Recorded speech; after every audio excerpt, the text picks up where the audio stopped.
Dreamz is proudly brought to you by Rare Spares, Pacemaker Headers, High-Tech Stainless Fabrications, Unique Car Care, Northern Soda Blast and Grand Tour Restorations. Right, now when I was about 17, all my mates, my brothers and all that, you know, all their GDs and stuff like that. So of course, I mean, I got stuck in them as well. You know, I gave up the horses, I gave up the 1 horsepower for 300-400. Yeah, I lost my licence a couple of times for speeding. You know, it'd be too fast in the slow areas. But yeah, only a couple of times, not too bad. I'm no criminal or nothing, so yeah, all pretty good, you know.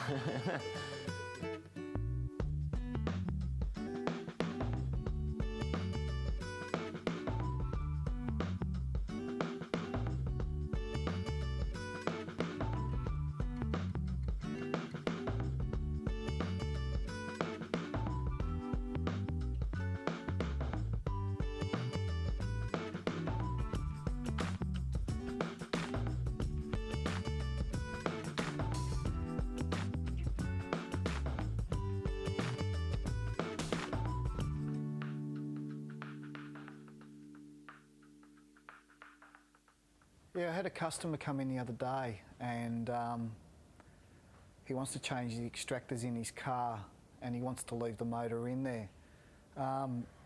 So I told him that we could put a set of Pacemaker extractors in there that we wouldn't have to pull the motor out. So I gave Pacemaker a call and spoke to Mick over in South Australia, who's one of the directors, and he was generous enough to invite us out and come and have a look at their facility.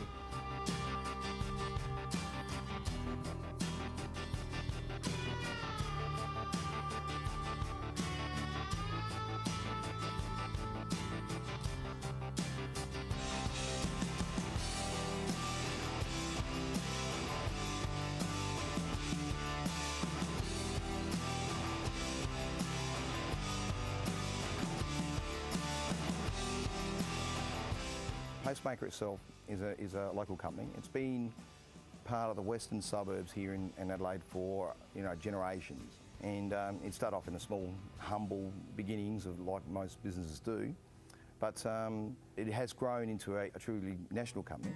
But when we took it over in '97, we actually put an established distribution in place, and then we were able to make it go truly national. I guess it's been a while. The history of Pacemaker goes back into the 70s. It was a small company and employed a couple of people, literally. It grew into a header manufacturer before 1980, and by that stage, the company itself had imported mandrel bending machines, and in fact, Pacemaker was the very first header manufacturer to introduce mandrel bending into the industry, and which actually became the industry standard. And from then on, everybody else was really playing catch up to Pacemaker. Has a funny way of sneaking up on you and me.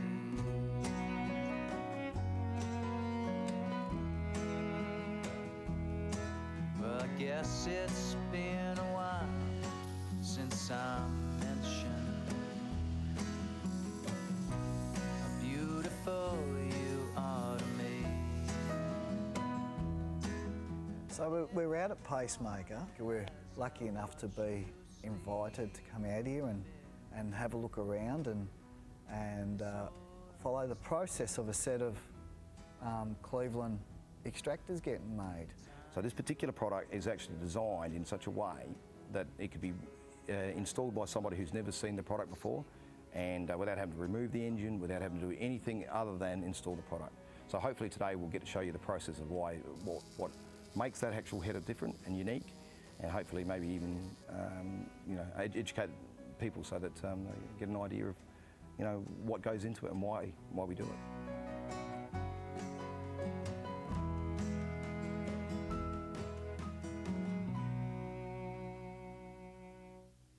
Today we're going to bend a set of PH 4095s. It comes in a left and a right. The left hand is fairly standard, but the right hand side's very unique to Pacemaker. 4 sleeves basically mean that the header itself and the four primary pipes can be pulled apart from the collector cone.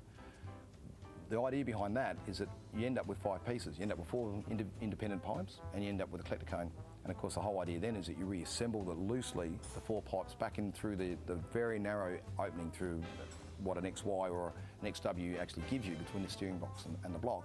So they can be independently put in, and of course the collector cone can then be reintroduced back down the bottom and completing the header again.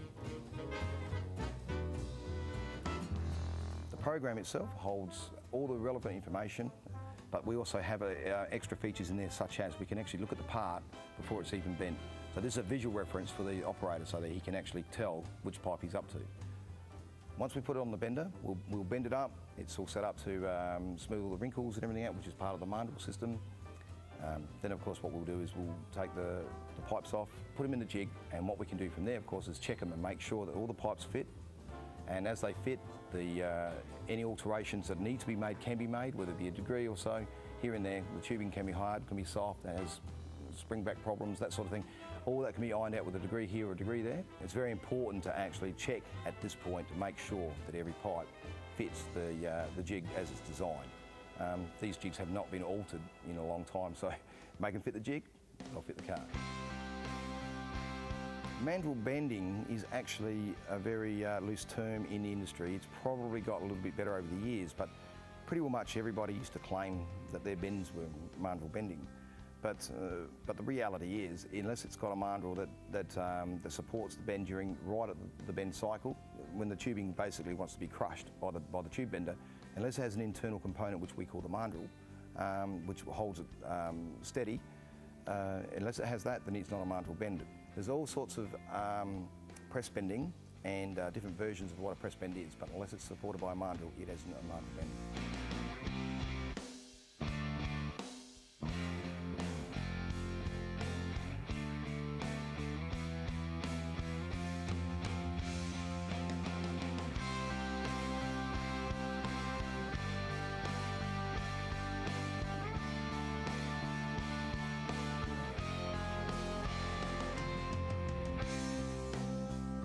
The headers themselves, very labour intensive.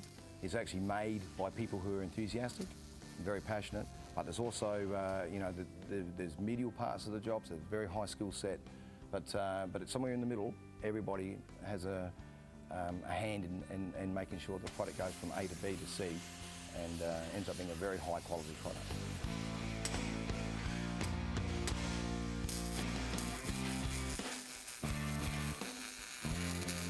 Our workforce is very committed. We have very low turnover of staff, and some of the people that you can see around us have actually been with us for almost since the very beginning. Our welders are some of the best in the country. It all adds up to the final product, which is actually made by people by hand, and with people that are enthusiastic and have a passion for the best product.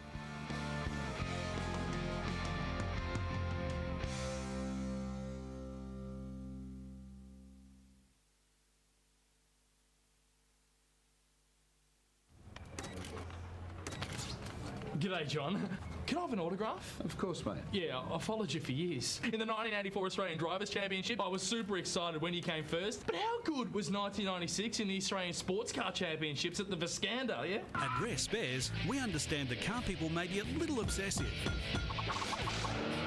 That's why we've been manufacturing and supplying the very best parts for Holdens and Ford since 1974. I cannot wait to take you home. My wife is going to cook you...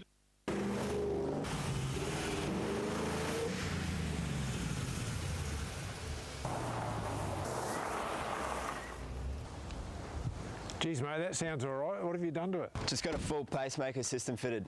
Not that you'd understand.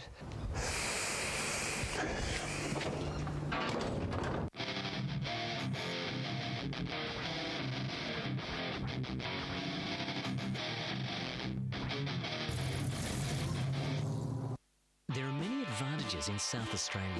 South Australia is ranked the 10th most prospective mining location in the world, with jobs doubling in the past 8 years.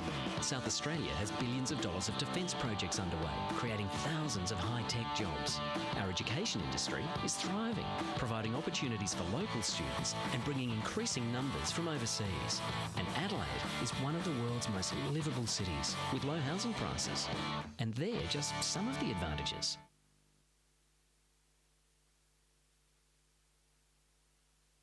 Most of the systems that we've got in place at the moment are actually road tested and proven through the V8 Utes category. So what you find is basically as it's being destroyed on the track, or we learn how to make them tougher and stronger. Of course, what that ends up doing is ends up on your road car.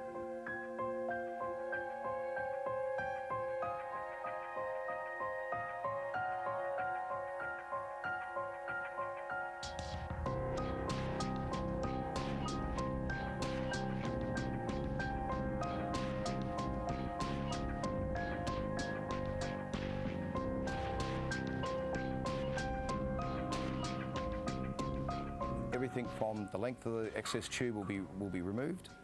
It'll be machined out, ported, and to match so the port can match the cylinder head, and then we'll machine off the excess. And then once that's done, of course, the product is getting very close to being finished.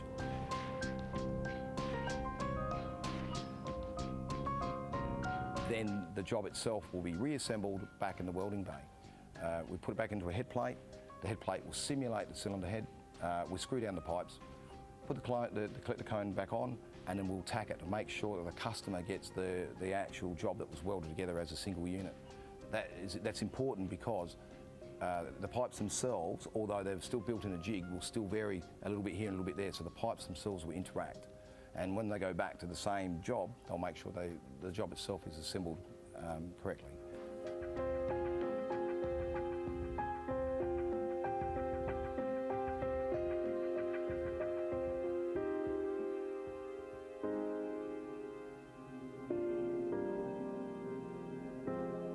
We make a product pretty well much across the board, especially for the Aussie classics.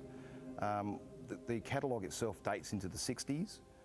We well and truly cater for the Windsor, Cleveland powered Falcons of the 60s into the 70s, and of course the small block Chevy and 308 classics of the Holdens of the same era.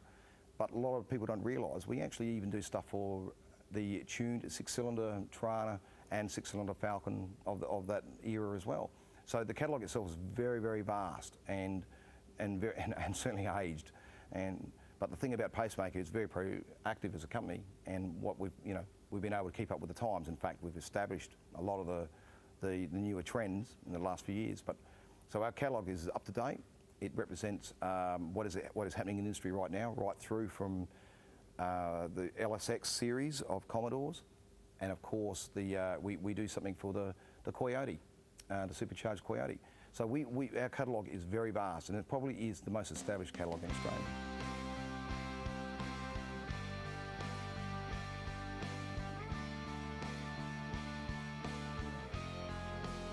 From here, we're ready to go down to the paint shop. We put them through the blaster.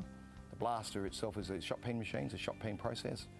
We're the only company in Australia that actually shot peens our product before it's painted.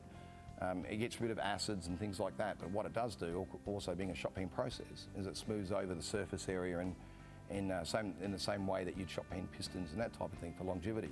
So the process itself is actually very good for the product, and it's also very environmentally friendly.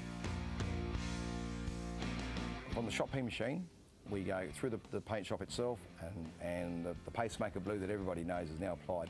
The Pacemaker Blue, incidentally, is a very high grade exhaust paint, has a very high aluminium content, and when the engine's fired up for the very first time, the aluminium itself bonds with the pigments in the blue, and most of the original blue is retained for the life of the product.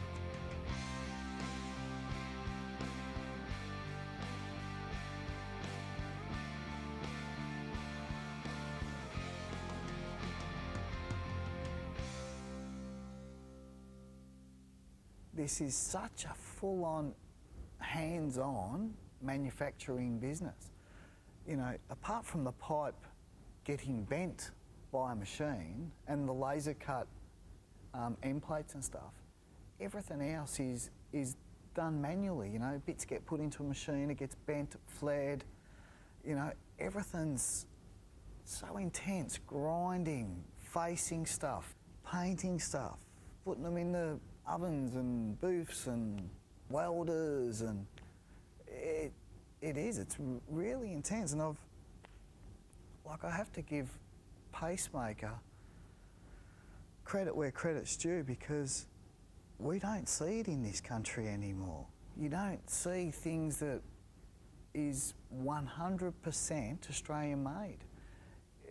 You know, even down to their laser cutting and stuff like that. It's not done offshore. It's all done here in Adelaide. And I think that's why their product is such a good product. Over the years of me using Pacemaker for the last 20 years, we've never had a set of extractors that don't fit. And that's the thing with Pacemaker.